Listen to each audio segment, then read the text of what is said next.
center, so I fidget a lot beforehand. So I keep my camera off for that reason. I see. All right. Well, it is 7 o'clock, so we're going to get rolling here, and we're welcoming you to the somewhat delayed December 15th meeting of the Planning Advisory Committee for the town of St. Andrews. We do have to issue an apology for those who were dutifully waiting to see the proceedings at that time. Unfortunately, we hit a technological snag. It is the Southwest Region Commission that hosts these things, and they've got a very nice, robust Zoom system, but it's not quite as robust, I guess, as they thought it was at the time. So anyway, I must tell the committee that I have made representations to the mayor about beefing up the town system, which I guess if Paul or Mr. Knopper, if I've got this right, we've got a Zoom account, but it's not of the same robust nature as the commission's. And so it can't handle participants in the way that the commission's system can.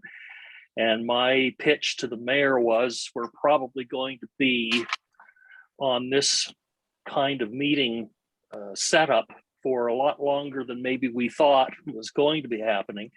So I would suggest that it was probably better that the town be able to take responsibility for the meetings and let the commission do its thing when it needs to do so, which was the case last month. Anyway, with that, I'm just going to go on. The record of attendance, we seem to have everybody on the committee except for Mr. Ingalls, who may or may not join us later on. We're not sure. We're going to go to approval of the agenda. Now, as the committee is aware, we have a couple of add-ons here, and Mr. Knopper back check me here in case I go wrong, but I think the first one of them is that for item E2, the zoning applications, the first one, the town is now asking us not only to provide advice on the change of zoning for that property, but also for the subdivision plan that's been presented for that property.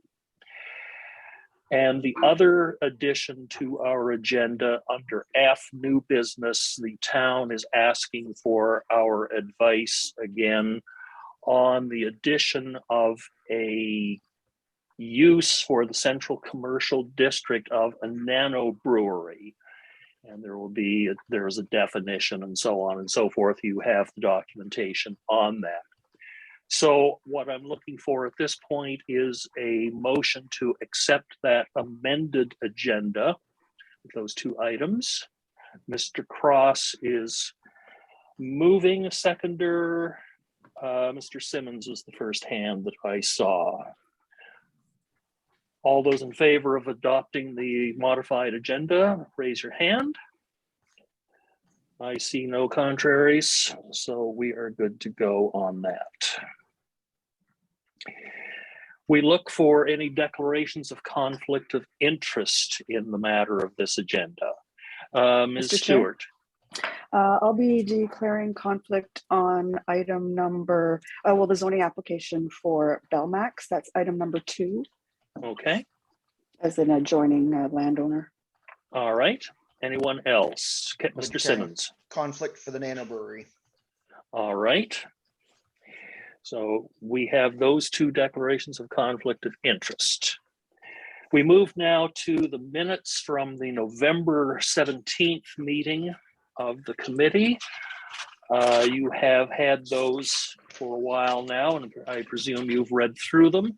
I'm looking for a motion to adopt those minutes as presented.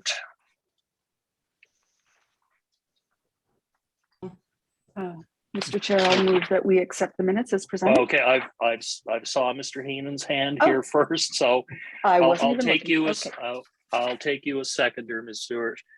Fair enough. Is there any anything that requires change in those minutes? I suppose I should have asked that first. It's rather awkward. Ms. Cook.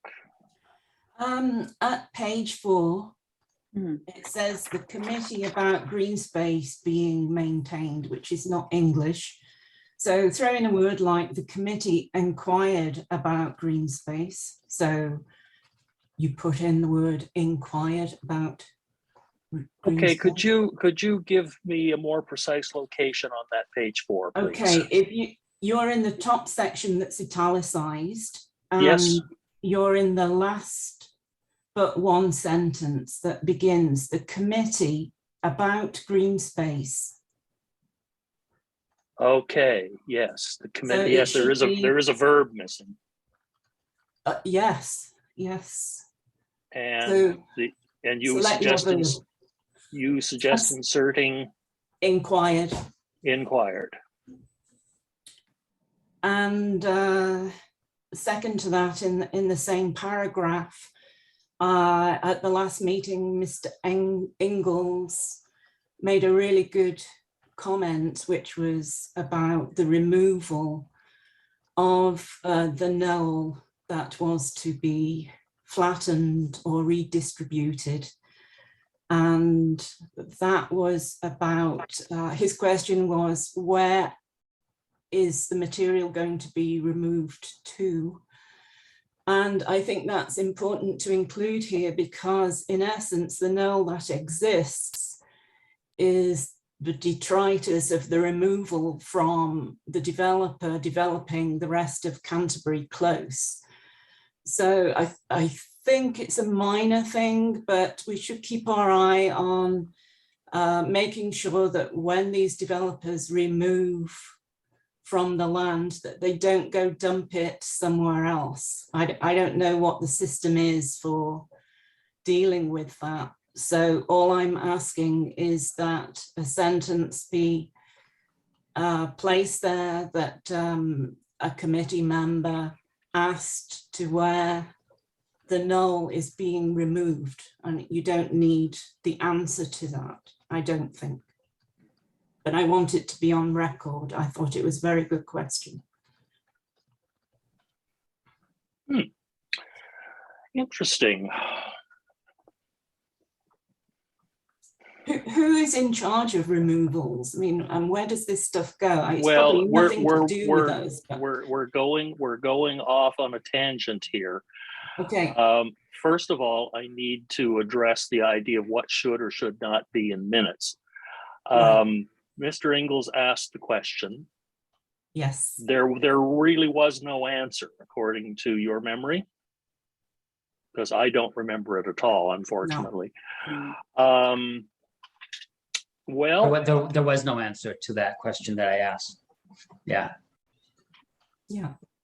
But then I'm really not clear in my own mind how placing that in the minutes is going to lead to anything substantial. Yeah, I was just hoping that somebody had remembered what the response was, because I'm now interested in it. And I thought it was a very good question of Mr. Ingalls, but we could just bypass the whole thing. I'll go to Mr. Nopper here for a moment and say, do we have anything in the way of checking that sort of thing when a developer is removing materials? Through you, your chair, I would have to almost discuss that with our planner, Sandra Gopin.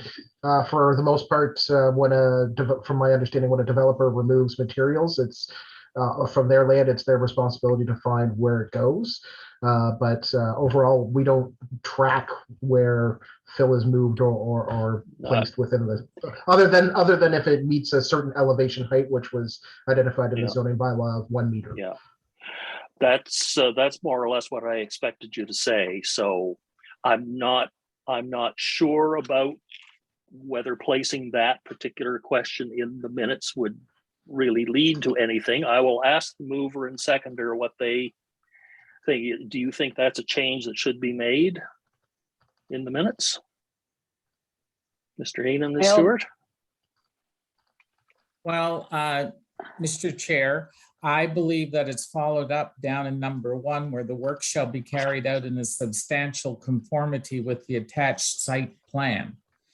And I believe that that covers anything to do with the removal. I mean, we can't track a pile of dirt going out into the country.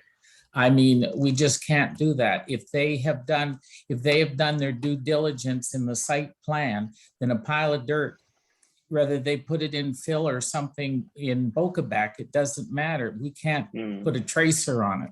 So I would not go for that. That would be my personal view. Ms. Stewart, agree?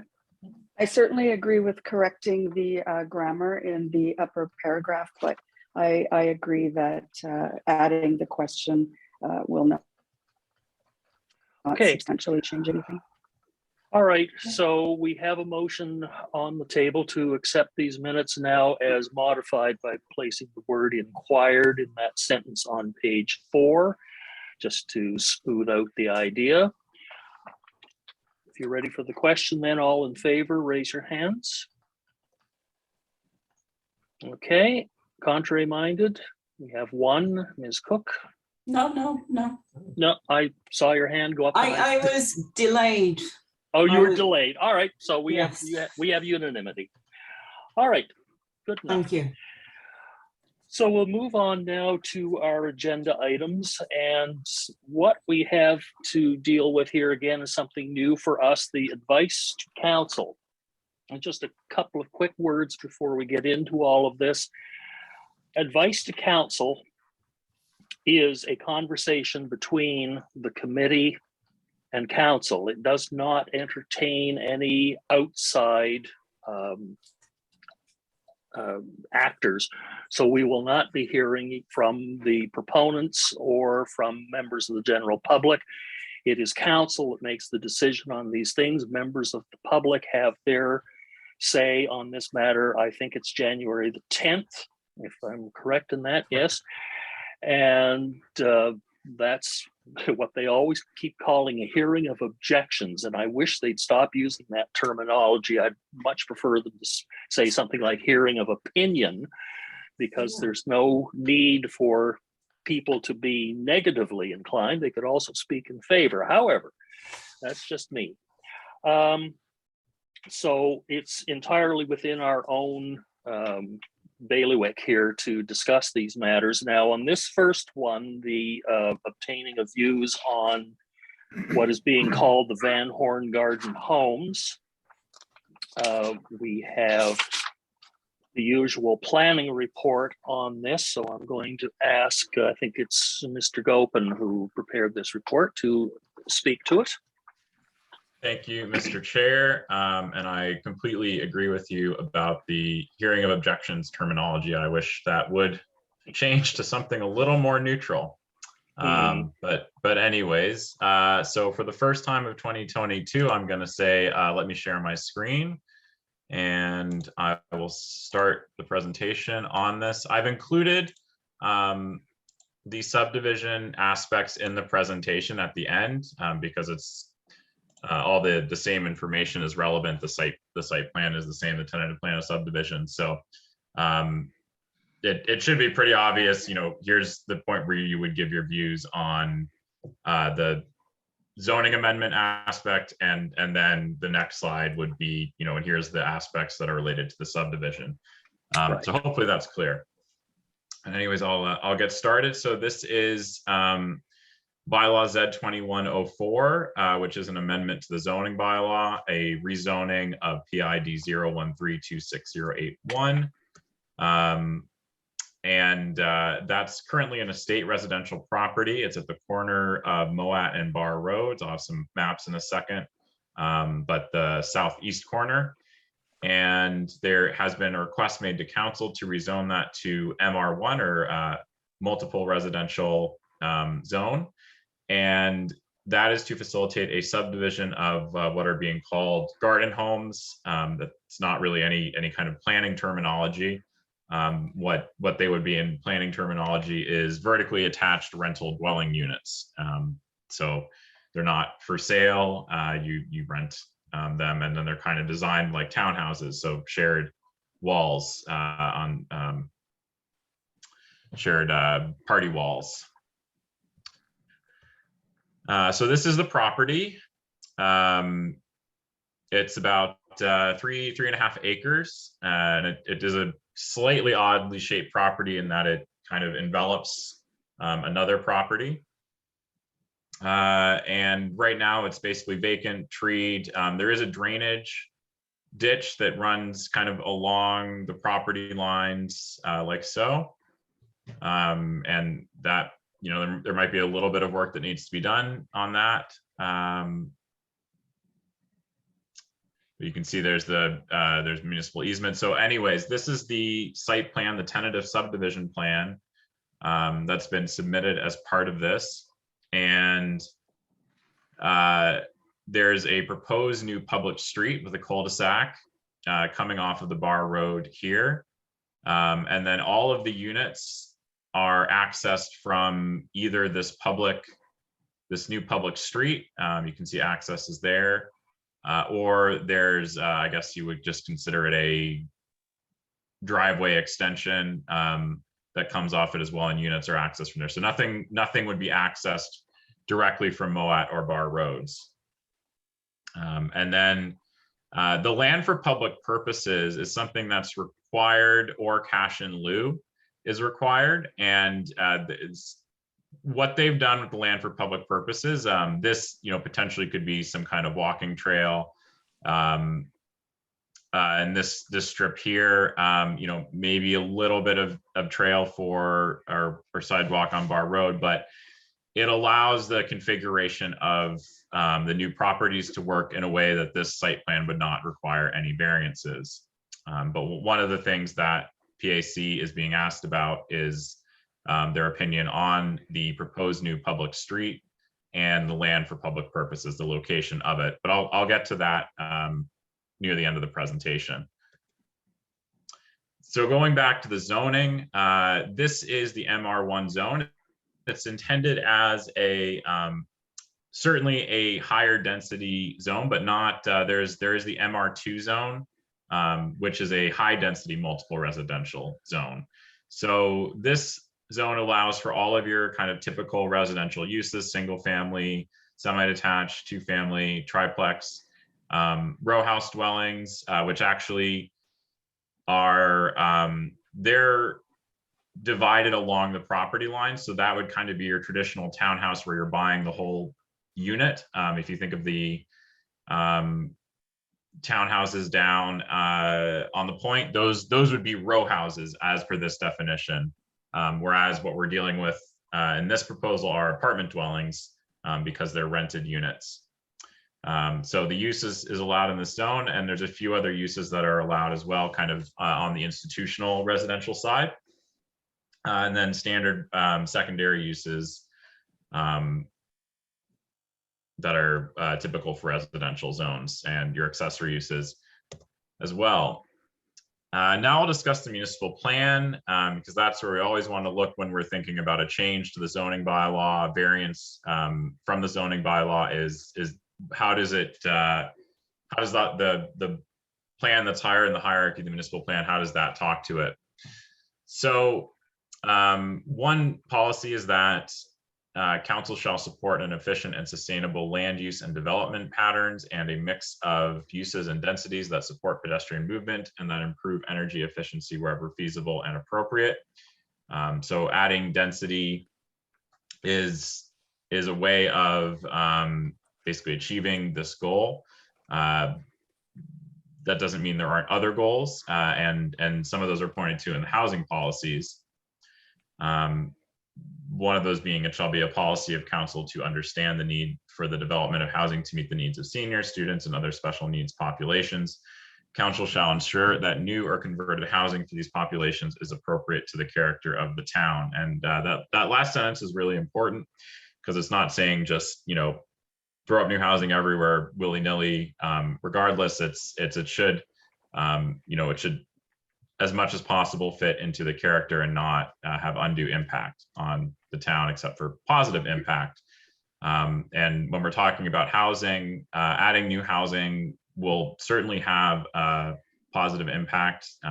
It's no secret that there's a housing crisis in town for especially for rental units. And these units, I don't think they're really designed to be affordable in what most people think of the sense of that word, but there's still a need for rental units of kind of all price ranges for young families, for seniors. As well, denser, smaller units that will be energy efficient. 1 story, sorry, I think these are 2 stories, but there would be, a few of them would have to be accessible. So that's meaning other aspects of municipal plan policies. There's a lot more aspects to this development that still have to be worked out. For example, the subdivision agreement, if basically council is happy with what's been proposed, then they need to enter into an agreement about the street and about new services. And because there's a rezoning, there's the opportunity for a development agreement as well. And that's where council can add conditions on all sorts of things, phasing, bonds. There's all sorts of things that could be included in the development agreement. And that's really a good tool in rezonings to make sure that new developments do fit into their neighborhood. The development agreement is a very powerful tool. There are nearby services that should be adequate to handle the increased density. There's a stormwater detention pond just to the south of this property that was designed with the ability to handle more capacity. There was the expectation that land in this area would be developed eventually.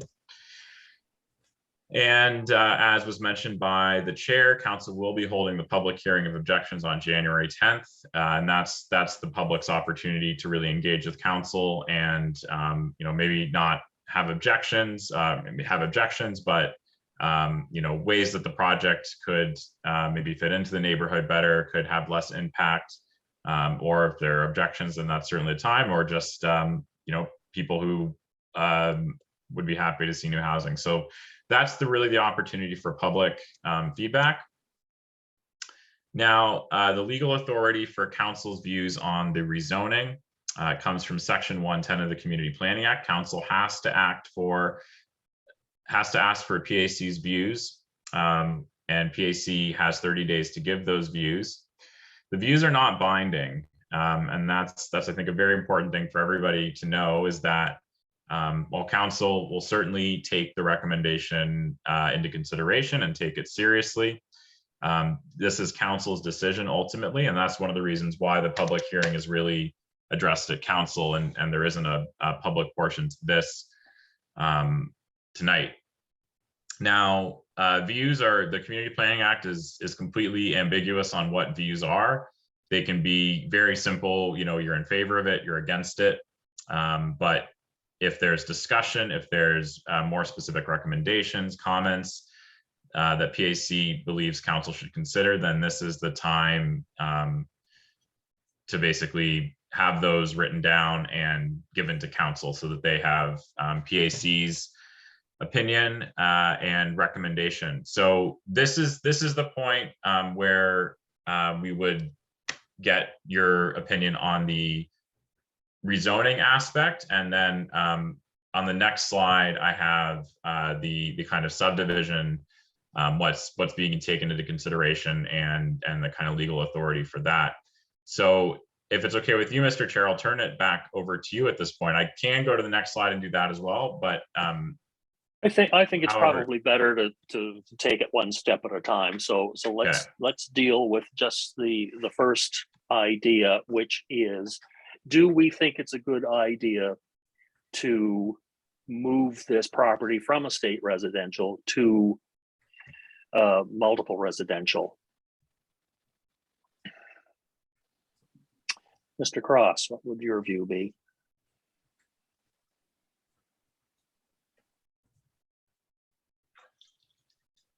He's on. Mr. Cross, you're on mute.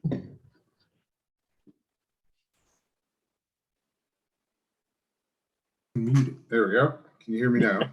Yep.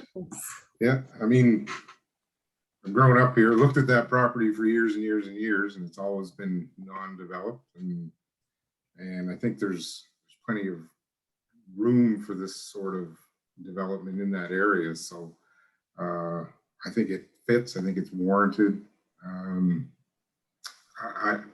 in my view, I think it's a good move for the town, really. Okay. Thank you, Ms. Cook. Mr. Gopin, you use terms like deeply affordable, and in your slide presentation, you put not really affordable. Is there any indication of what the rent will be on these units for you to make that statement? You never know until they're actually on the market, because right now the developers are probably working with Class D estimates based on what the cost of materials are now. So it's very hard to say, but I can tell from the design, from the features, that they're not designed to be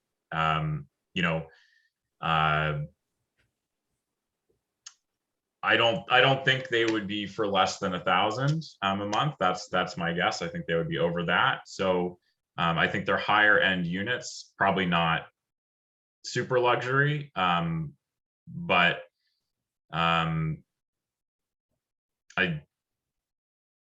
it's hard to say until they're really on the market what the exact cost will be. But in terms, I can kind of give a general category there.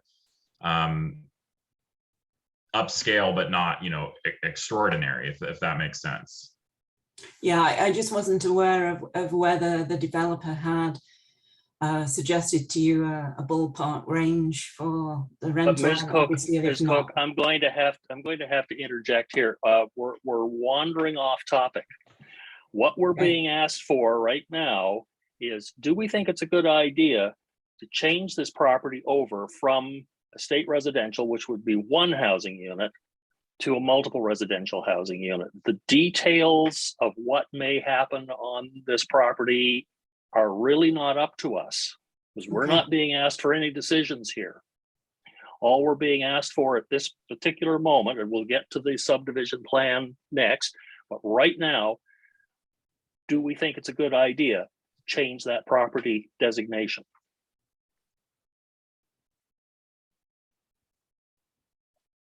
And your answer would be? My answer would be yes. Okay, good. Ms. Stewart.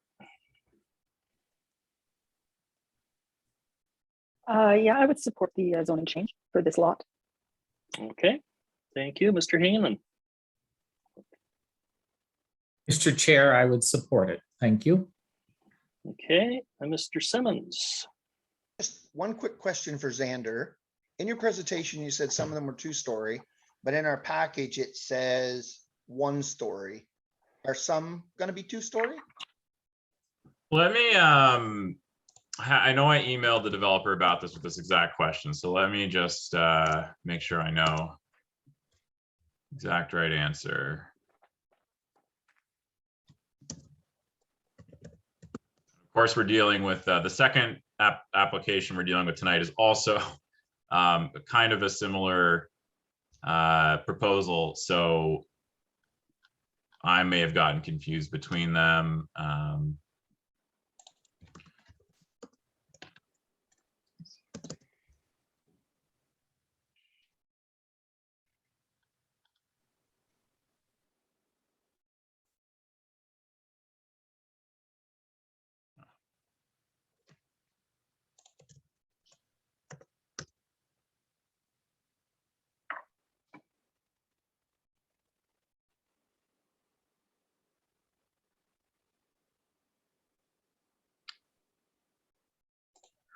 Okay, I got the email here. Oh, sorry, I was asking about two. Everything that happened before the New Year's is a mess in my brain. I was asking how many bedrooms they were, and they're 2 bedrooms with attached garages, but that doesn't answer the stories question. So I think let's go with what's in my report, because that's let's go with 1 story. Yeah, it sounds like it should be anyways. Reasonable. Anyways, I'm Yeah. fully in support, Chris. Okay, thank you. And Mr. Ingles. I have no issue with changing the rezoning to MR1. Okay, good. Thank you so much. Now let's turn our attention to the actual subdivision plan. Mr. Gopin. Yeah. I will share that presentation again and go to the last slide here. And if you want me to go back to the tentative plan, I can do that after this. So PAC is being asked for your recommendation on the location of public streets and land for public purposes, as per the Community Planning Act, Section 88. And in this recommendation, you shall give consideration to the topography of the land of the proposed subdivision. So thinking about things like grade of streets, how steep are they going to be, the creation of lots suitable for the intended use thereof, which is kind of about land use, having street intersections and interceptions as nearly as possible being at right angles, and the provision of convenient access to the proposed subdivision and to lots within it. So can you get to the lots? And convenient further subdividing of the land proposed for subdivision or the subdividing of adjoining land. So what that means is, by subdividing this land, are you, is it going to landlock other properties around it? And from what I can see, no, that's certainly not the case here. The next proposal, you'll see what may have been an example of that that happened in the past. But as you can see here, all the other properties around this will still have road frontage, and every lot within here will have road frontage. So that's pretty much it. That's what you're being asked for as part of the subdivision process. And I don't know. Sorry, looking at the somewhat small writing on here, am I correct in assuming that block A, and then we've got something in that other upper corner there on the bar road saying proposed LFPP, land for public purposes? Yes, that is And land then for public purposes. And then block D down in the lower corner. And then Yes, there's down block here. B.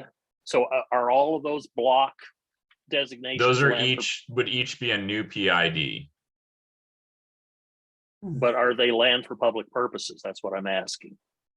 No, the land for public purposes that they're proposing here is the little strip up here, and then this That sort of probably maybe pathway, a trail walkway, pathway. yeah.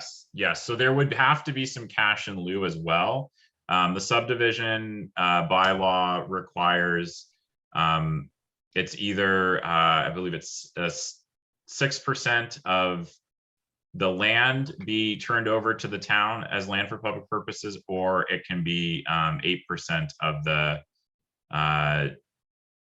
cash value. So this would not be 6% of the land. So there would have to be some cash as well. And some of the reason why this land for public purposes is here is to do some things to how the site is laid out, and it changes some of the configurations where front yards are, where backyards are, and it means they don't need variances. So that's kind of how they've used it, in my opinion. Okay, maybe you should go back to that screen where you had the listing of the items that's the one. Okay. So this is the sort of thing that we're being asked to give opinion on. And so if any of these items twigs your imagination on this, then you can give voice to it. So I will simply go back through the roll call again and see if we have any comments that you think should be included in advice to council. Mr. Cross. The question on the topography of the land that's there, just it's a bit low from street grade, and it's I know it's a wetter area in there, or damper area. I'm just wondering if they're gonna, or how much they might be gonna build the land up, or if they are proposing that in any way, or what they might, what the intent of that that proportion of that property would be, to try and bring it up to I think it appears pretty wet in there in places, so you might need some change in grades.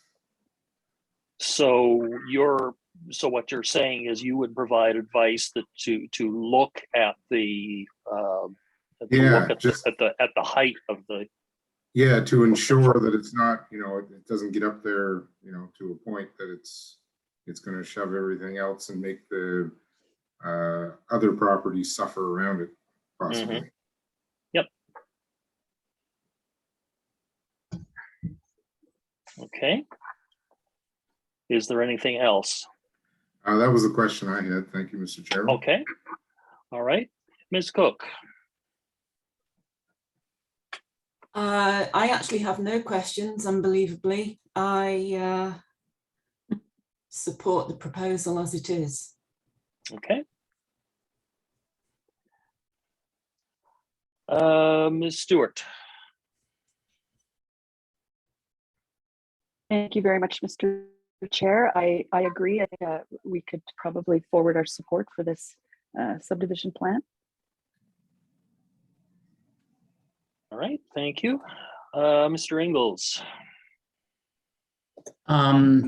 Yes, I do have a couple of questions. I find right now this proposal is not addressing the existing streets at all, either Mowat or Bar Road.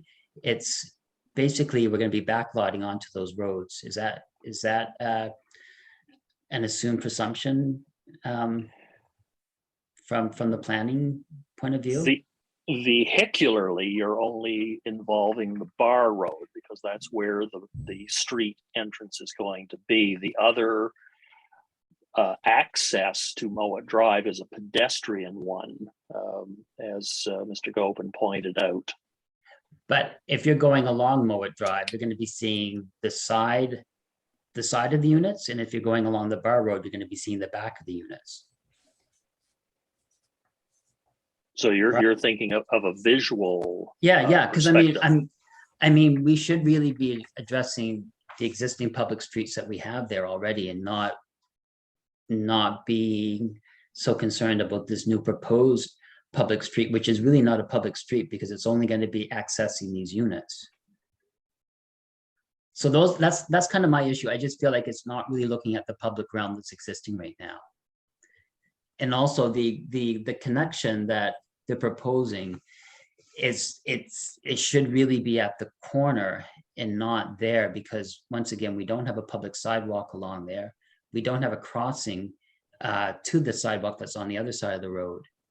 So you're bringing pedestrians down to really nothing along that road, and not a crossing. So it's a little bit unsafe. So this is similar to the next application as well. I find both of them they're both subdivisions that are inward looking, and they're not addressing the public streets that we already have. Okay, so your advice to council would be what? My advice would be to ask them how they're going to treat the back of these units that are facing the street, whether they're going to be articulating that built form so it addresses the street somehow. Is it just going to be a wooden fence, which is not really what we want to have? And that would be going along the Bar Road and along Mowat Drive. I would like to also see how are they going to address the side of those buildings again. And you would also, I think, wish to add in that comment about the pedestrian The exit connection. onto Yeah. Yep. Mowat. And even that small little piece of land that's along the Bar Road that they're going to give to the town. I mean, I understand they're doing it to conform to variances, but why are we going to take on something that we can't do anything with? I mean, it's just a bit of a throw off that they're giving us. Yeah.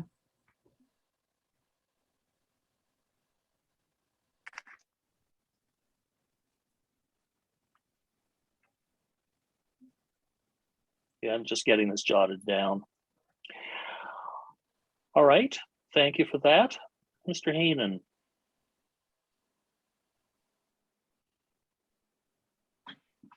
Yes, Mr. Chair. I fully support this subdivision. I am, on contrary to Dwight, I am liking where the proposed street comes in. I like the idea that there's not added traffic to Mowat. Every building, every house, everybody that you drive along, you can see their backyard. I'm not really have an issue with seeing backyards. I noticed that there is a space. I'm kind of hoping that would be a green space. So I would suggest to echo Dwight that I would like to see some sort of hedging along the two streets, primarily so that it looks like it's not been interrupted the land. That's just all I'd like to say, but I do like the street off of Bar Road. I think it's a great street. As far as the issues coming with the trail coming out, I'm sure that the town could easily support putting the crosswalk in another spot if it was so asked on Mowat Drive. Mhm. Thank you, Mr. Chair. You're welcome. Mr. Simmons. I love the idea. I'm fully in support of it. Just one question regarding Mr. Cross's thing about infilling. To create the lot of the small house that is there, if anybody's ever walked in that yard there beside Tim Henderson's, I would say that one probably has at least 6 feet of backfilled to create the lot, because of course it dropped off of that side. So at least on that side, I can't see them causing any issues for water or anything to that, at least to that one house. So anyways, I'm in support of it. I think it's great. I think it's great to have some nice 2-bedroom units in town to rent.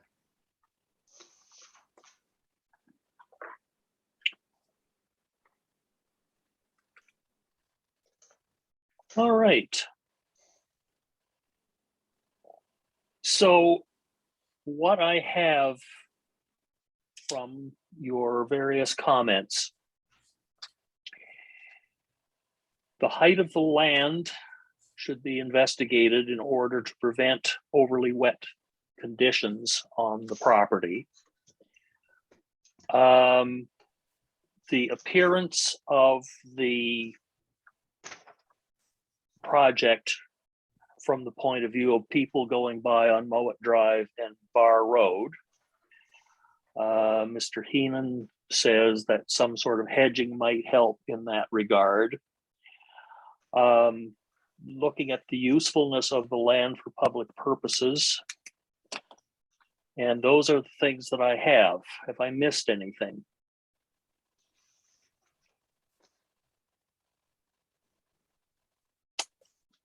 Okay, is anybody violently opposed to any of the comments that we have noted? I just want to check this out before we get to the actual motion that will move this forward. All right, if that is the case, then you do have a proposed motion before you on the lead-in sheet here, that the Planning Advisory Committee of the Town of St. Andrews provides the following written views on proposed bylaw Z21-04 as per section 110 of the Community Planning Act. Is there someone who is, Mr. Gopin, maybe you can return our screen? There we go, thank you. So was somebody willing to move that motion? Mr. Heenan. Chair, I will. Okay. Again, you've been beat to the punch by Mr. Heenan. So Ms. Stewart, I will take you as a seconder. Okay, all those in favor of, or is there any discussion on the motion before we dive in to a vote? If not, if you're ready for the question, all those in favor signify by raising your hand. I see all hands up, so the motion is carried unanimously. Thank you. Okay, we are going to move ahead to the next item, which is another request for rezoning to multiple residential.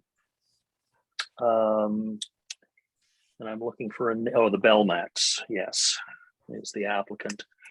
So I guess we'll call it that. Now on this one, we are not being asked for any commentary on the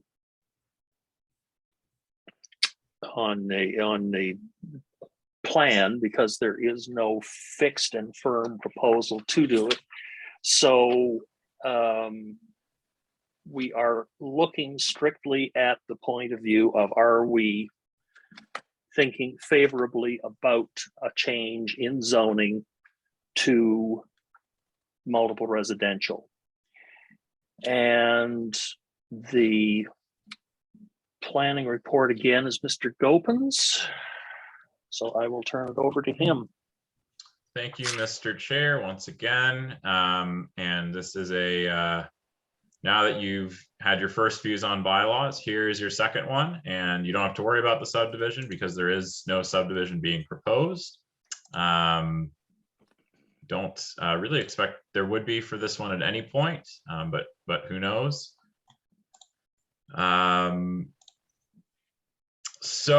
This is Bylaws Ed 2105. It's it would be a bylaw to rezone PID 150-36031 from estate residential to multiple residential.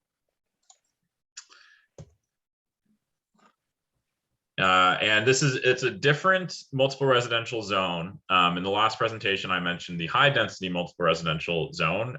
This is that zone, and it's to facilitate a condominium development.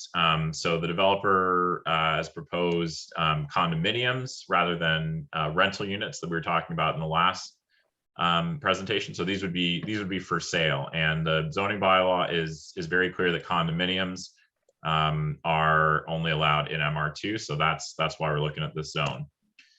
And what's being proposed right now are 12 to 15 one-story units.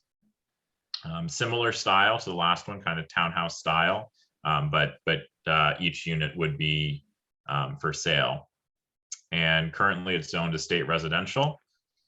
And one thing to say about estate residential, one of the reasons you tend to see it more on the outskirts of town.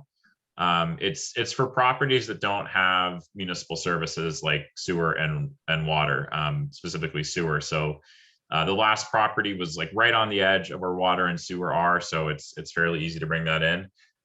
This property is we would call it a landlocked property. So while you have services running along, you have Moat here, and they might be running under the property. It has not been changed to service residential. So that's why you have this estate residential property in the middle of basically a serviced residential area, because it doesn't have services. This is the proposal, and it's not a tentative plan of subdivision. It's not a subdivision plan. No subdivisions being considered at this point, or even really thought about. And I believe the developer is kind of in he's a little less far along the process. He really wants to see, is it possible to do this type of development here? Sort of understand what the parameters would be, and then kind of do the final design based on that. But one thing to know that's I guess the sort of twist for this one. I'll go back to this slide. You'll notice this does not have any road frontage. As I mentioned, it's landlocked. What it does have is an easement or right of way across this property here, a 10-meter easement that's on the deeds. And that would allow people who would own these units to access the property. So that's kind of the unusual thing about this application, is that it has no road frontage. If this rezoning went ahead, they almost certainly need a variance at some point to deal with that. There is a way to access the lot, but it's a bit unusual. I do know that the developer did try to find other access by other means across other properties, and this was really the only option. So that's why that's the way it is. And this is what is allowed in the MR2 zone. It is a higher density zone, so it doesn't allow for any of the smaller, single family dwelling duplex types things. It's for more than 4 units of row houses or apartments, some of that institutional housing again, and condominiums. So the only MR2 property in town right now that's has been developed is Anchor's Landing. So that's and actually that's what this zone was really designed for at that time. And because this is a condominium proposal, that's this is where it has to be rezoned. There's a few other allowed uses that kind of relate to things you might find in these types of developments. You might have some mixed use type things. Probably not for this. That would be more for an apartment, larger apartment style. But those would be allowed secondary uses, and then your accessory uses. We're going to look at the same municipal plan policies. Because again, you have you're adding density to what is even closer to services at this point. It'd be a pretty quick walk or bike ride into kind of Water Street area where shops are, close to the arena. It's a very convenient location, and it would add new units in town. It would add smaller home ownership options. I do think, again, you have to take that last sentence into consideration. What will this, how will this affect the character of the town and that kind of neighborhood? Again, there's a housing crisis, and as well as rentals, there is a need for smaller ownership options. The denser, smaller units will meet some of those municipal plan policies as it comes to environment and climate change. It is an interior lot, which is, it's a challenge. And it does have this kind of unusual access. And so really what we've recommended to council when considering this is the development agreement is very, very important because the MR2 zone it's a pretty permissive zone. You can, it does have strong, I'd say, setbacks, and does require lots of space around it, but you can have fairly intensive developments there. And some of those almost certainly wouldn't be appropriate in this area, while this, which is more intensive than what is in the neighborhood now, but not quite to the same level of something like Anchor's Landing. Mr. Gopin, I think just yes. before you continue, because I'm sure a lot of the members of the committee are still new to this, it might be an idea to discuss for a moment just what is meant by a development agreement. Sure.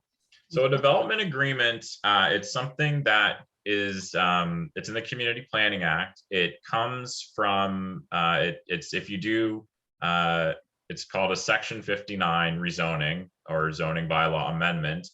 The Community Planning Act basically says if council's doing this either by resolution, so it can be very simple, kind of, we're just going to make a resolution that these things are happening if the rezoning happens. These are conditions of the rezoning. You can get into a much more in-depth legal, basically it's a legal agreement called a development agreement. And that, what you typically find in those are, requirements that could go above what the zoning is, requirements for additional buffering. You could have standards for roads or driveways, standards for design. it's pretty open-ended.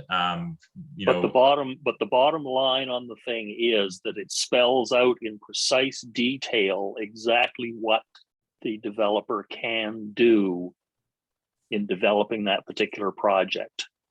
yes, Am I correct in that? that is Okay. correct. And it can So be that's- as narrow or wide as council wants it to be. Yeah. It's sort of like when PAC approves a variance and then tacks multiple conditions onto it. That's what a development agreement does when the town is involved with a developer. Yeah, when there's a rezoning, council has a lot of authority in what happens. So if they agree to it, they can have all sorts of conditions that limit the scope of the project or make sure that it fits. It can get into, you know, how soon things will be developed. It can have timelines. So, and that's actually a very important aspect of development agreements is timelines, making sure that you don't have properties that are sitting vacant, kind of in limbo for long periods of time. And if those timelines aren't met, then there's a whole process for how, you know, what happens then in the land, you know, what happens to the land and how it can go back into being what it was before and be, you know, hopefully developed. So they're very strong tools and they're very important, especially in cases like this where the zone could allow for, you know, without a development agreement, could allow for quite a lot. So That's when I give a yeah, that's the important point. yeah, So if it's just a straight rezoning, then whatever the zoning definition allows, that's possible. But with a development agreement, it's locked down to a specific plan. yeah. So I think it's important that PAC, and I'm glad you had me explain that further, Mr. Chair, because I think it's really good that PAC understands that rezonings are not a black and white thing. It either is or isn't. There's this added layer which can add all sorts of nuance and really help the town shape a project into what it wants to see or what would be acceptable. Yeah. Yes, services nearby would be adequate. And just like the last one, same night, actually, council will be holding the public hearing of objections on January 10th. Again, we're looking at section 110 of the Community Planning Act, and the views are not binding. Council has the final decision-making authority. You can give your views simply in favor of or against, but you can also include discussion, more in-depth comments that PAC believes council should consider. So I think the process that you went through last time worked quite well, and you heard from everybody. So I would just say that do that again. And I'm sure council will be very happy to have your recommendation and we'll take it into consideration. Okie doke. Thank you, Mr. Gopin. All right. So as before, I'm simply going to go around and see what everybody has to say about this, starting with Mr. Cross. We go backwards on this one, Chris. I'm still trying to digest a lot of this. All right. I will certainly skip over. And Ms. Cook, are you ready? Just following this discussion of the development agreement, are we being asked to make recommendations to council as to what should be included in the development agreement, or? I'm hoping not. I'd say that's more for council. I think I would say myself, the important thing here is to recommend to council that they definitely pursue this if they're going to, on the basis of a development agreement, not just a wide open take it and run rezoning. Right, so essentially we don't need to discuss what should be in the development agreement because we're going to let that happen. Yeah, that's council's job to do that. Okay. They are the decision makers on this, not us. Okay.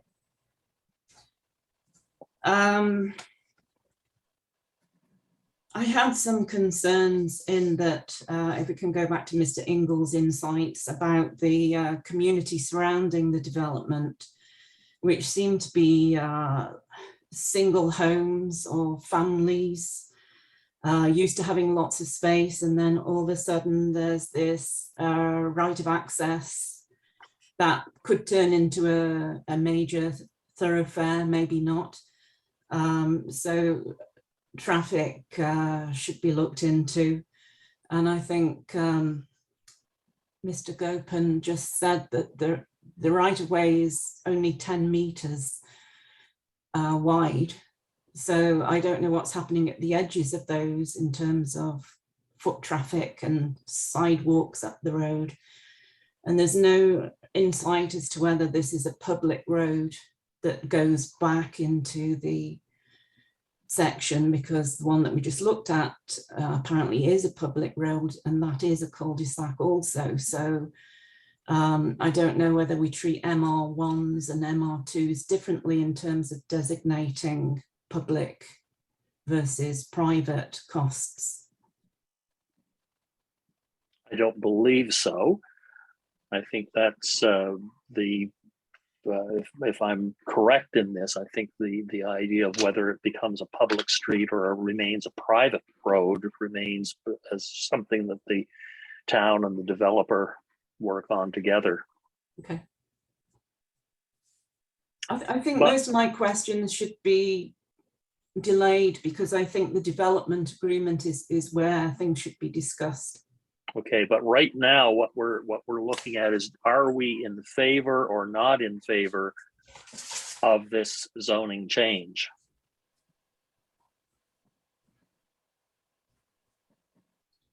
Can we move to further discussion from other committee members before deciding that? Right. I'll just keep skipping. I'll just keep skipping along here. Mr. Ingalls, you're up.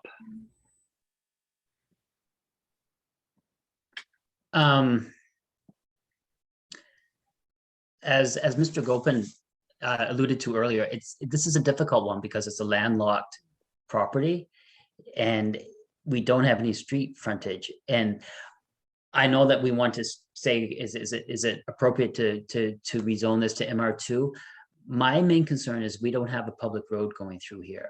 And I think I might be going off topic right now, but we should really be building on public roads and not be building on private roads. Whether this is going to be private, if it's a condominium, a lot of times it is private. It's not built to standards. There's issues later on down the road, etc. But furthermore, we're not creating community by creating these pockets of development that are not integrated within the surrounding context. So that's my concern. And I would like to, and I know that it sounds like they've worked to see whether they could get a road going through here. Doesn't seem like they're able to, but I don't know whether this is the most appropriate use for this land, this kind of development. Good, thank you.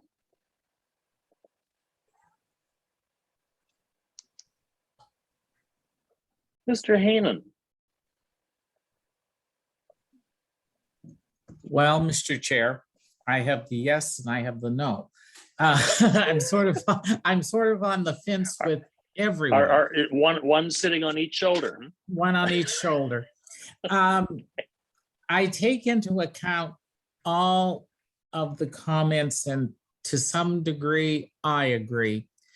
I just worry that if we don't think about putting in this, I'm going to call it high-end development, that down the road, no pun intended, we could see something worse than 12 units with approximately 30 cars. Because the thing is, this land is going to be developed whether we like it or not, because as you said, Mr. Chair, it's very close proximity to the downtown. People can bike downtown, et cetera, et cetera. I understand, I take total agreement about the road, about the easement coming in to the property. However, it is in the PID that does exist. So at some point, someone had the mindful that that property's got to be accessed, where they put in the 33 meters or the 30 meters or whatever. So having said all of this, I'm a strong believer that we as a PAC committee let it go forward for council to deal with it, because there's going to be a lot of work done, as we said, when they do the proposal. And next Monday night will be, in my opinion, a free show on this. It will be bad because we know, but I'm trying to just play the devil's advocate and say, it's the less of two evils. At some point, this committee is going to be asked to develop this land, because it's not going to stay vacant that close to town. So what do we want to put on that? That's another question. But anyway, I'm like Miss Cook. I'd like to hear other people's opinion, but everyone's waiting. I would lean to yes, we put it through and we let council deal with the strength that they have in order to make this feasible for the neighbors or non-feasible, which can be locked right out. Well, okay, I'm going to step aside from my chairing role here, just to make this comment. You say it's going to be developed, but you realize that right now it is a state residential. And being a state residential, it can have only one property, one building placed on it. So unless somebody has the moxie to step in and ask for a rezoning, which is what we're going through right now, it's not going to be developed in any way on the scale that you're talking about. It has to go through that step first.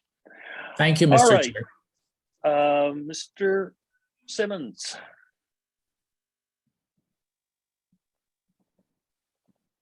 Oh, I've already undone mute. Okay, well, I know that other people are waiting to hear what other people say, but I think the general intent of this property was to be a residential property. I don't know if it was ever meant, the right of way put in, the other homes built up close to the right of way.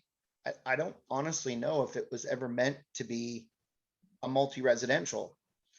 One thing I ask people to do if they want to know what the traffic is like, I've come out of that area multiple times in the summertime, but just go down and try to park and go in Daisy's driveway, then try to get out of there. It's near the intersection of Tim Hortons. People are coming and going out of that driveway both ways. There's a couple blind spots coming out of the driveway. You're near the intersection over on the other side of Tim Hortons. I think you had 30 cars alone to that area. I think it's going to be quite a difficult location to move in and out of, and that's just people crossing the road. I think that's one thing that people should be clear of. There's a slight bend in that road there.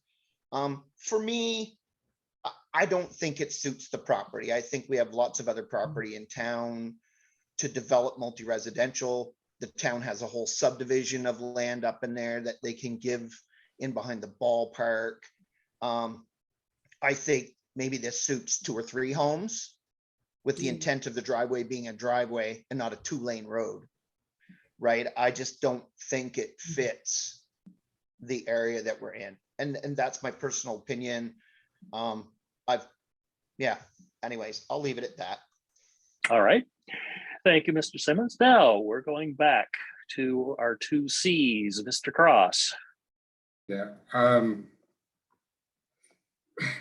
Really, I've been back and forth on this one. I've got all kinds of notes here, and I've been, I got yes, I got no, and for all kinds of different reasons. But I truly think Kevin or Mr. Simmons just summed it up quite well. Is that, was this ever intended to be a multiple residential area? I don't know. Like, you look around everything else surrounding it, and does it really fit there? At the end, when I look at both my lists of pros and cons, I have to go on the con side and say, no, I don't support this. Ms. Cook. I have to totally agree with Mr. Cross.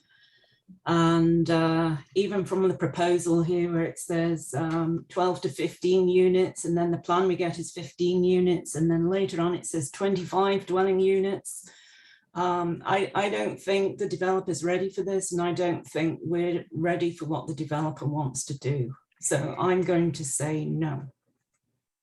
It's a very interesting situation, and I have had a little bit of insight on it from a resident of town whose grandparents owned the bulk of that property around there, and the explanation of how that piece came to be is fraught with interest, because so-and-so was trying to be nice to such and such a relative and carve off a piece here, and this one was asked to have, could I have a piece over here? And it just turned into one of those, I think the technical term is schlemazel, and that's how we ended up with that nice little landlocked piece. So what I've got is, with the exception of Mr. Heenan, a statement of not suitable. So is everybody in agreement that that's the advice we're going to put forward to council? Mr. Heenan, you had your hand up as though you wish to speak. You've muted You're on yourself. There. Yes, Mr. Chair, if I may, after hearing the recommendations of Mr. Simmons and Mr. Cross, I could, if I'm allowed, I would change mine to no as well. Okay. Because I perfect. mean, they made perfect sense. Ms. Cook made perfect sense. I mean, everybody made perfect sense. I just was a devil's advocate, and Yep. you know, when you hear it out, mine's a no. Thank you, Mr. Chair. You can be as devilish as you like. Okay, so we have then a motion that the Planning Advisory Committee of the Town of St. Andrews provides the following written views on the proposed bylaw 21-05 as per section 110 of the Community Planning Act, and those written views to be that we believe this property is not suitable for the use proposed by the proponent. Is somebody willing to make that motion?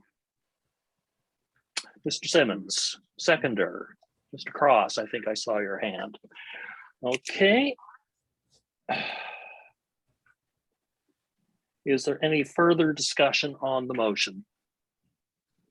Seeing none, if you're ready for the question, all those in favor of that motion signify by raising your hand. I see all hands up, so that motion is carried unanimously. Thank you so much. We now move on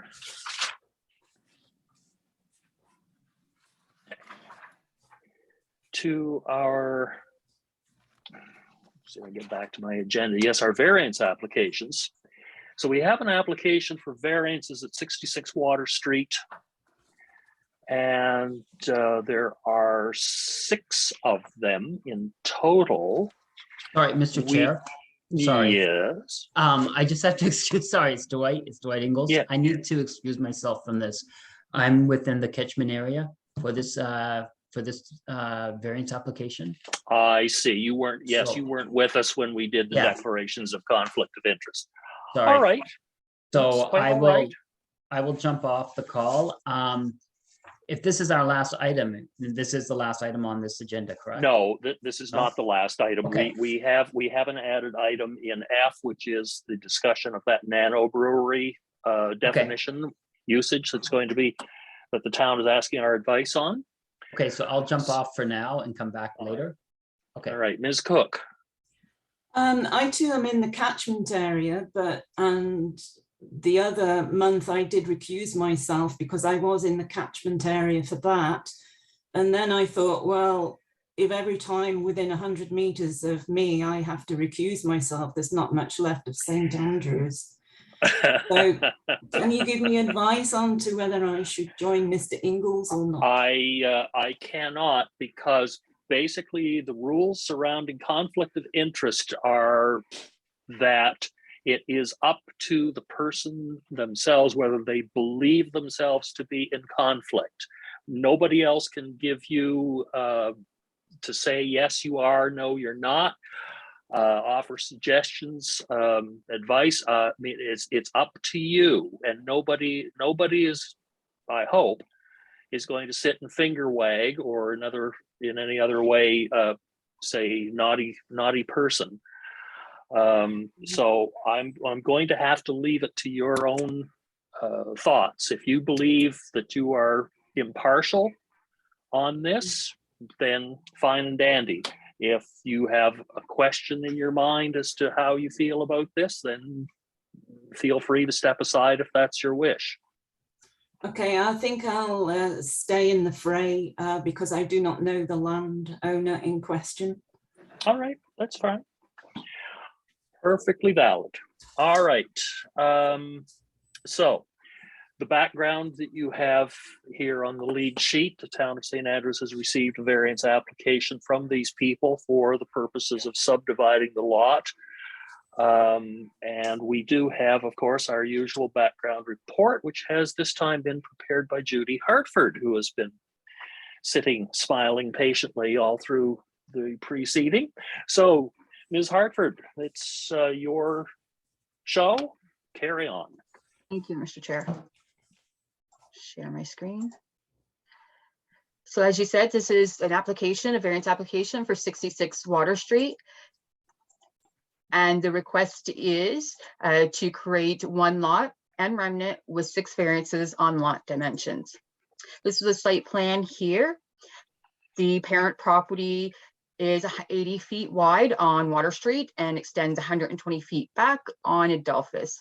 The new lot to be created would be this lot back here to the north of the home, and the access would be off Adolphus Street. This is the home single family dwelling that's on the property now, and this would be looking up Adolphus Street, Water Street here, and Adolphus on the side. This is looking into the backyard of where the lot would be and the adjacent property going up Adolphus Street. And again, another picture of where this lot would be and looking at the adjacent property in the backyard on Water Street. So it is zoned service residential within the town plat, and the lot standards from the zoning bylaw for the SR zone is the minimum lot area of 744.2 meters square, which transfers to 8,010.5 feet square, a lot frontage of 24.4 meters of 80 feet, and a lot depth of 30.5 meters, which is 100 feet. So the variance requested, there are 3 requested for each the proposed lot and the remnant portion. And the remnant portion would be that portion that the home sits on. So a variance of 4,730.5 feet square in area, which is a 59% variance. A variance of 39 feet in frontage, it's a 49% variance, and a variance of 20 feet in depth, which is a 25% variance. And that would be for the proposed lot, and the remnant portion would have a variance of 1,690.5 feet square, it's 21% in area, a variance of 1 foot, 1.25% in frontage. And I will note that if this division was to happen, the front for that remnant property would then be, the frontage would be on Adolphus, it's the shorter dimension, and Water Street would be the flankage. So it would only be a 1 foot variance for the frontage, as the frontage would be on Adolphus, and the 20 foot variance in depth, so 20%. So significantly undersized lots can create development challenges. More variance may be sought, and examples would be scaling, massing, setbacks, and lot coverage. And the secondary municipal plan does touch base on massing and scaling. And variances can be applied when reasonable and desirable, and within the general intent of the bylaw. The general intent of the bylaw is to regulate minimum area of a parcel of land to be developed and ensure setbacks and lot coverage standards are met to maintain the character of the town. So it is the opinion of staff that requested variances are not within the general intent of the bylaw. And the recommendation tonight would be staff recommends that the Planning Advisory Committee deny the requested variances to allow for the creation of lot, as the variances are not reasonable and desirable for the development of land is not within the general intent of the bylaw. Thank you. All right, thank you, Ms. Hartford. We'll return now to the committee to see if they have any questions for you based on your report.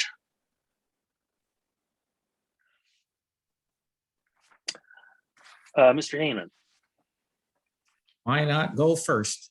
Why not? Thank you very much, Judy. I appreciate it. It's a very nice report, and having the photographs really does help. Judy and Mr. Chair and the committee, I went up for a walk the other day, and I will not support this bylaw change or this variance change. Thank you. Okay, questions for Ms. Hartford? Anyone else? Nope.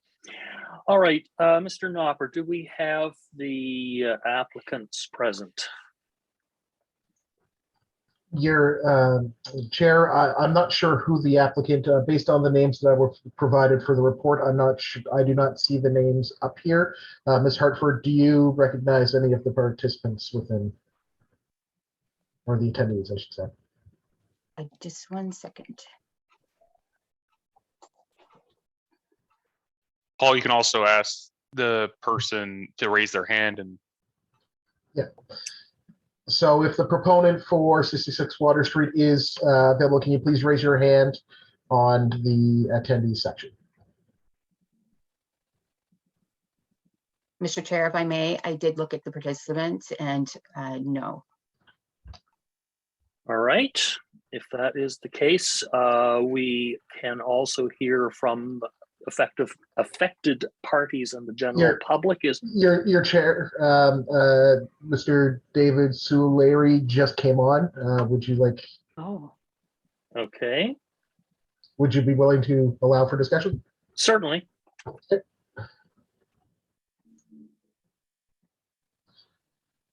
Hello?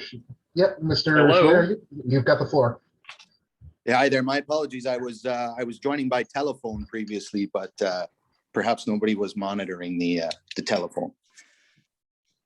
I'd just like to make a few comments and bring to committee's attention some of the, I guess, serious language that's been put in writing about the current housing crisis.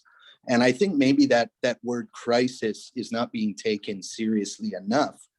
I mean, obviously, we don't want houses put up willy-nilly, as Mr. Gopin had said, but a crisis is a difficult or dangerous situation that needs serious attention. And in this case, that situation revolves around the housing in St. Andrews.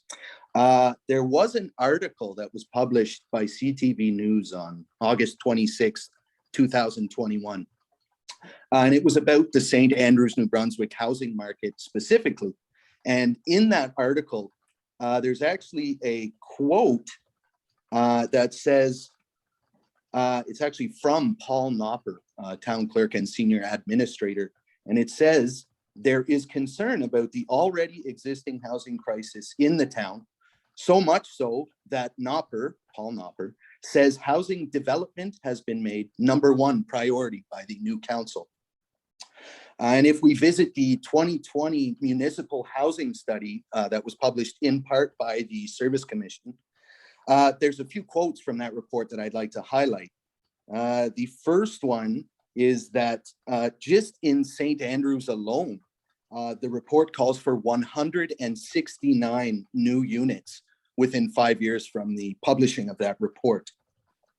And it notes that existing needs and shifting demographics point to the creation of, and one of the things that it suggests we create are smaller standalone units to rent or own. And then they mention several different types that may fit this build, such as townhomes, tiny homes, mini homes, garden suites, etc. And there's a few more quotes from that report. The first one is saying that getting these units built will require coordination between stakeholders. And besides collaboration, other recommendations include revising zoning bylaws to be compatible with community needs. And according to this report, the community of St. Andrews needs 169 new units within 5 years. 4 years now, because that report was published a year ago. The planning report that I've looked over, and actually I'd like to addressed that it acknowledges that it is possible to put a house on a lot this size that is being proposed. It does note that the building dimensions may be constrained, but it doesn't actually say whether or not they would be constrained to a point that any other variances would be required. It's just a hypothetical.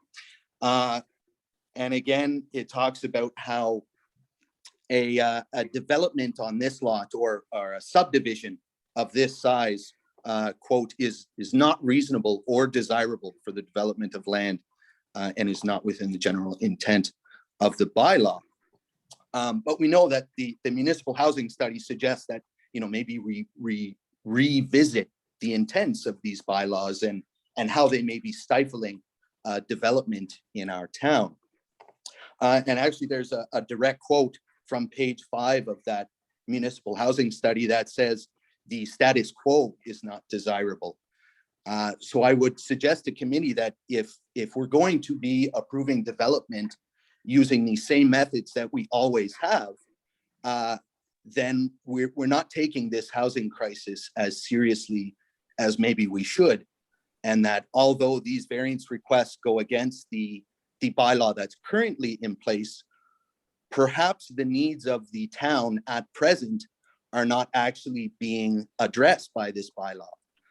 And the federal Liberal Party, Justin Trudeau, has made a similar suggestion about the housing situation in Canada abroad, calling for rezoning and changes to bylaws that might stifle development or hinder land use in places where housing is needed.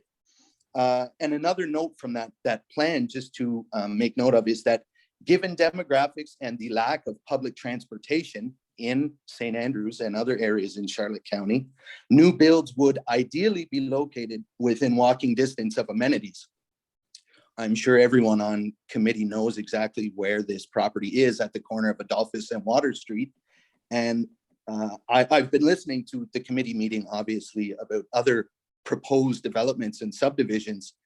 And as far as my location, it doesn't get any more central in town and any more convenient for someone to access the amenities of this town, which is why I think that this proposed subdivision requires a lot of consideration over and above what the planning report has to say about it, in terms of does it or does it not meet the current bylaw restrictions. And that's why I'm asking committee to approve this variance on the condition that, I meet all other building regulations in the town of St. Andrews. And if it can't be done that way, so be it. But I truly believe that a subdivision of this size on my property at the corner of Adolphus and Water Street can have a dwelling on it that meets all other building regulations the town has, aside from this minimum lot size that I'm requesting variances for. And that includes massing, scale, features of the house, setbacks, etc. I wouldn't be asking for this if I wasn't confident in the fact that it can meet the needs of the community by helping to remedy the housing crisis one dwelling at a time, but that it can also meet all other regulations the town has, aside from this minimum lot size that can hinder development in some areas. I don't think that there are many other areas in town where a subdivision like this would present itself. So I don't think that it would, create any kind of dangerous precedent as far as town character. There are a lot of other lots in town already that are of similar dimension, which has actually built on this town's character. So I would argue that approving this variance request does not quite go against the character of the town as much as maybe it's perceived to. So I thank you very much for committee's consideration. And of course, I hope that it's approved, but I respect any decision reached by the committee on this matter. Thank you. Thank you, sir. Does any member of the committee have a question for the proponent? I'm seeing none. So Are there any questions or comments from affected parties of the general public? Mr. Knopper, do you see any signs of interest? I would ask anybody that is listening from the attendees to please raise your hand if you would wish to speak on 66 Water Street. And I'm going to the first one, which is Zoom user. Can you please state your name for the committee?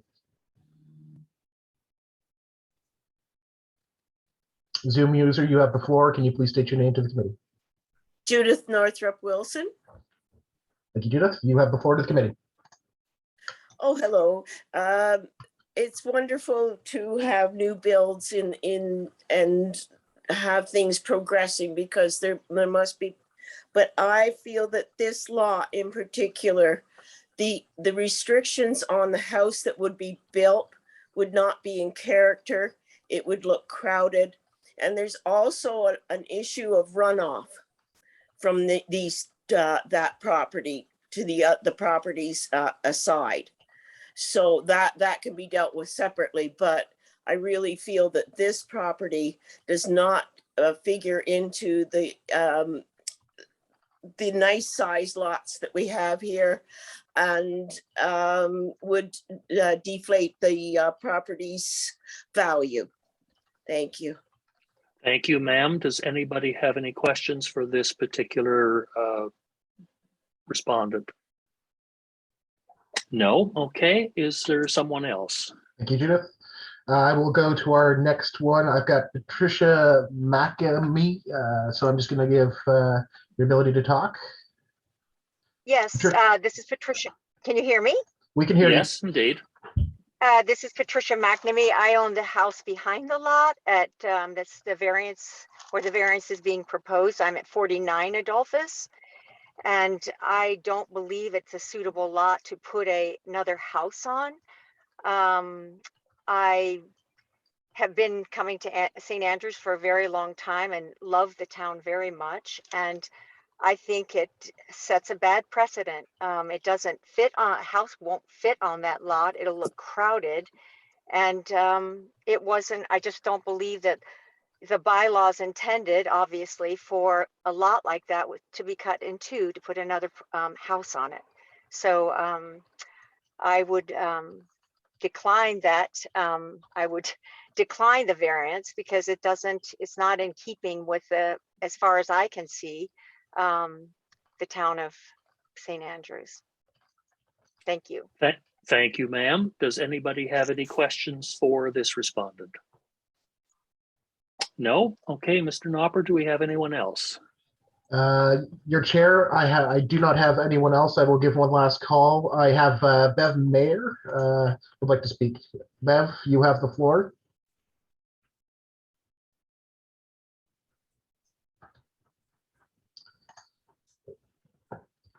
Bev, you have the floor if you wish to speak. Try again. There you go. We can hear you. Bev Mayer is my daughter, and she's my caregiver here.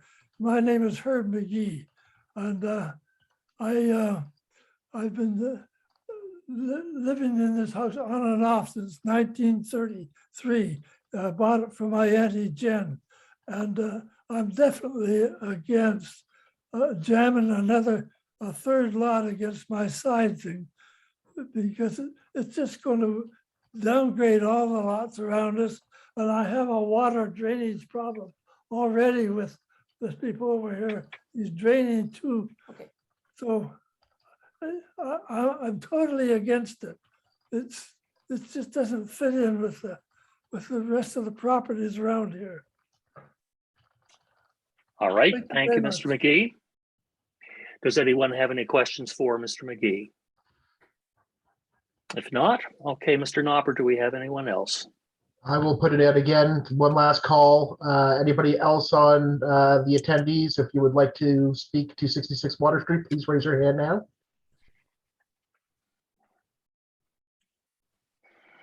Mr. Chair, I don't see any additional hands raised.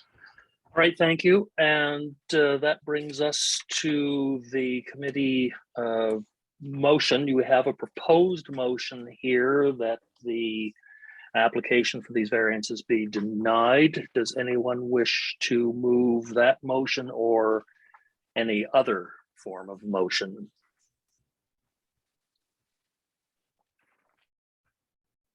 Don't all speak at once. Oh, yes, Mr. Heenan. Mr. Mr. Heenan, you're on mute. There we go. I will, I would like to defeat, put a motion to defeat the motion, Mr. Chair. Well, do not- no, No. I'm sorry. The motion at the moment, as you're looking at it, there Yes. is to refuse the variances. So you're not looking to defeat it, you're looking to propose it. Okay, I'm looking to propose it, Mr. Chair. To move the motion that we have here, the Yes. Planning Advisory Committee denies the requested variances. Yes. Do we have a seconder? Mr. Cross? Okay, it has been moved and seconded that the Planning Advisory Committee denies the requested variances for 66 Water Street to allow the creation of a second lot, as the variances are not reasonable or desirable for the development of land and are not within the general intent of the bylaw. Is there any discussion of the motion? If not, if you're ready for the question, all those in favor of the motion signify by raising your hand. I see all hands. Very well. That motion is carried. Thank you. Now, we are moving to new business. Let's see, I'm getting lost here. Variance applications, no terms and conditions applications, no sign applications. Yes, we are at new business. And the item of new business that we added into the agenda, maybe can we wave a flag at Mr. Ingalls to try and get him back on board with us?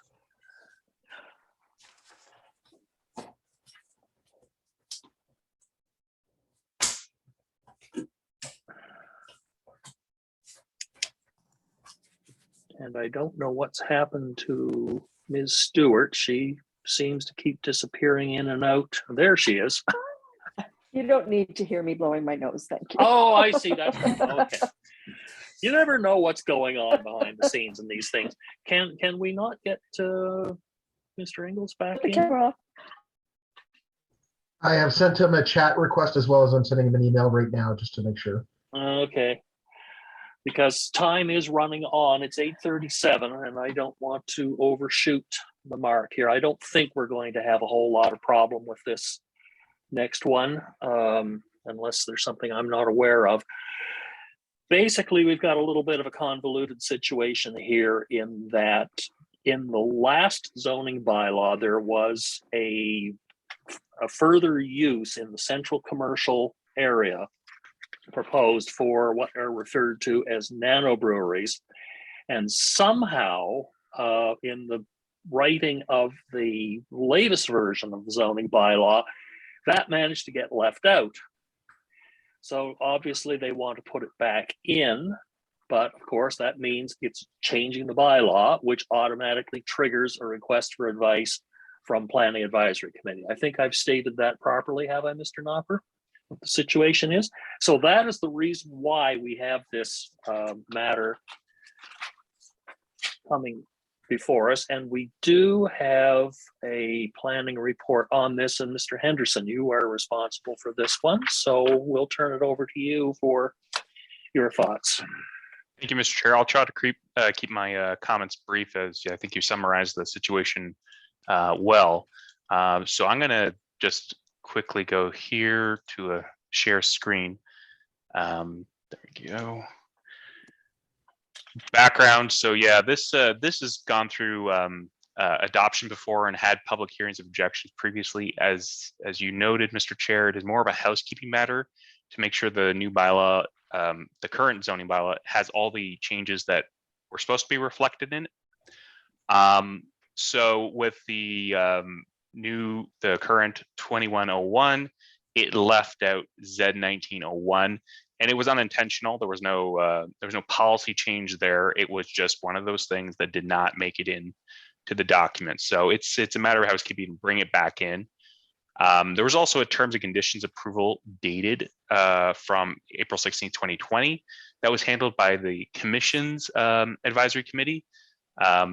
These conditional approvals, however, worth to note, they have no expiry date. So this is still a valid terms and conditions approval if it can connect back to a valid bylaw in place. And so because there's this bit of a lapse here between the bylaw being in place, they can't proceed with this terms and conditions approval and the building permit that would be that's in process actually for this particular applicant without this bylaw being active and in place. So they still have not obtained the building permit.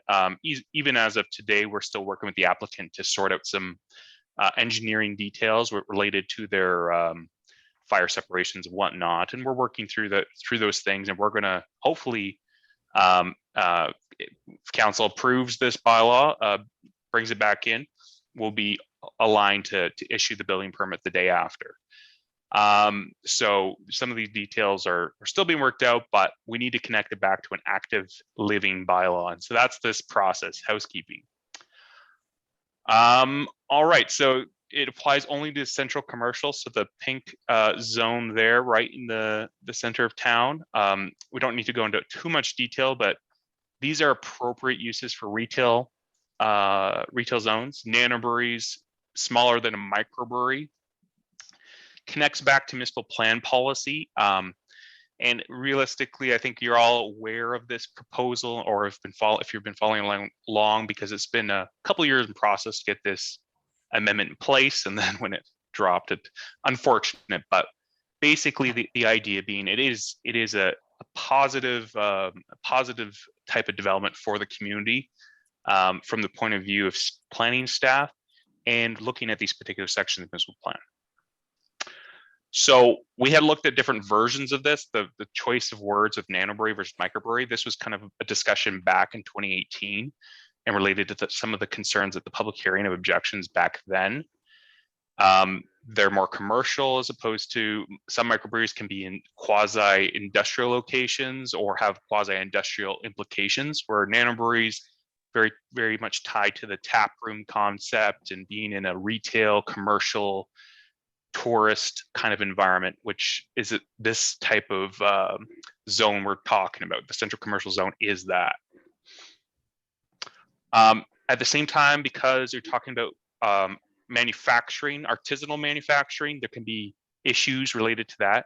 So terms and conditions are appropriate. Should you have another applicant come through, the St. Andrews Brewing Company is one example, but this is a text amendment. Others could come through and apply for a nanobrewery, and you'll see in the definition later, it's quite broad. It could include distillery, other types of spirits, or wine, as well as beer. It doesn't necessarily have to be beer.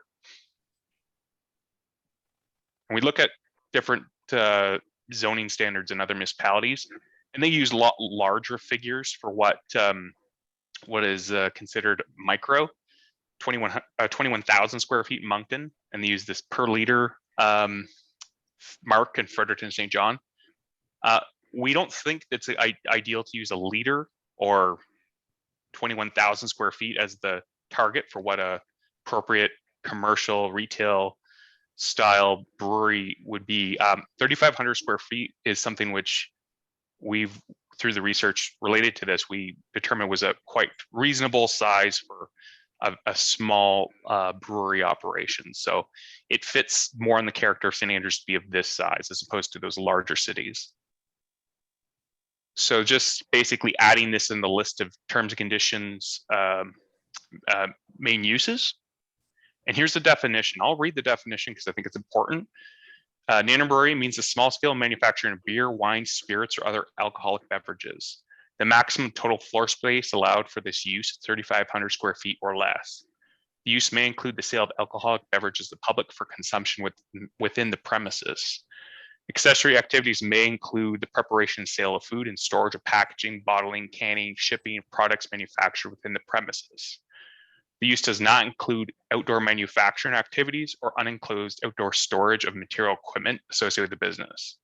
The use does not generate odor, sound, dust, waste, delivery traffic, which is in excess of the characteristic of the zone in which it's located.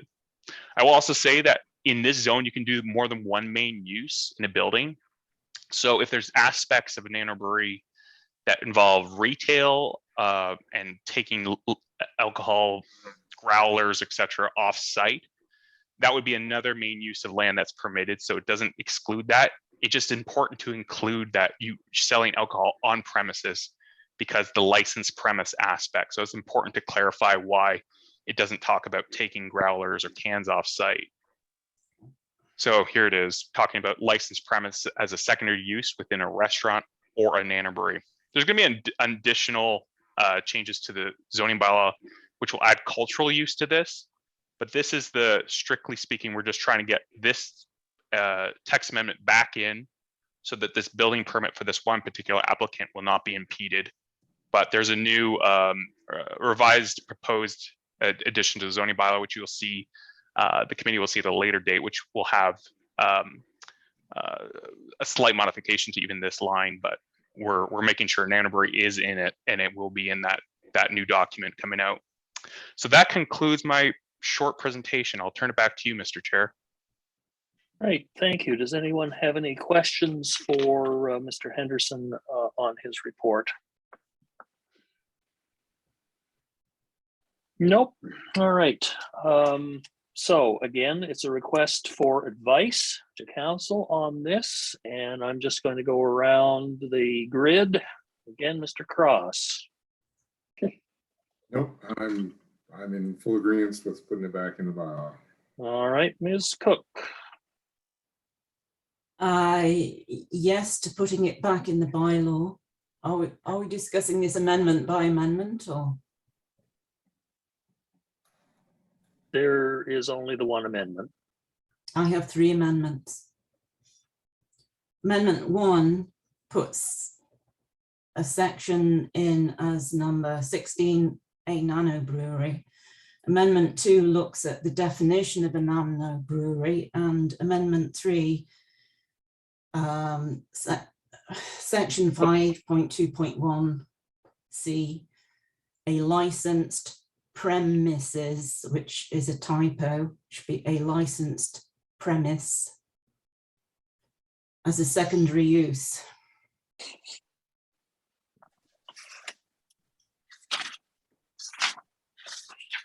Mr. Chair, if I could.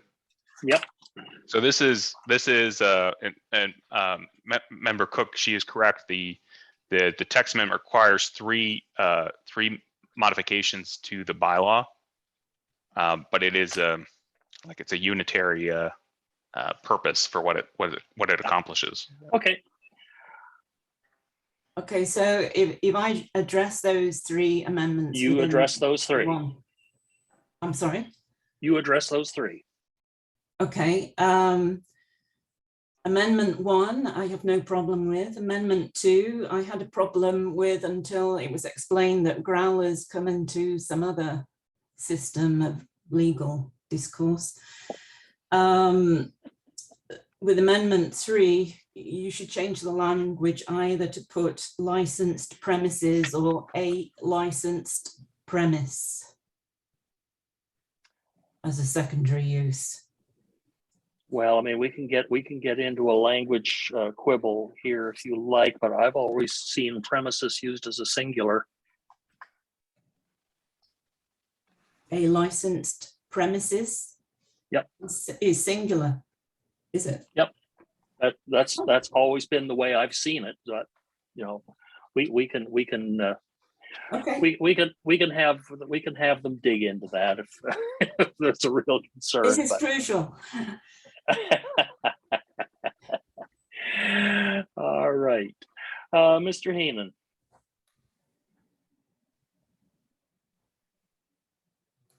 Full support, Mr. Chair. All right, Mr. Ingalls. I support the amendments. And Ms. Stewart.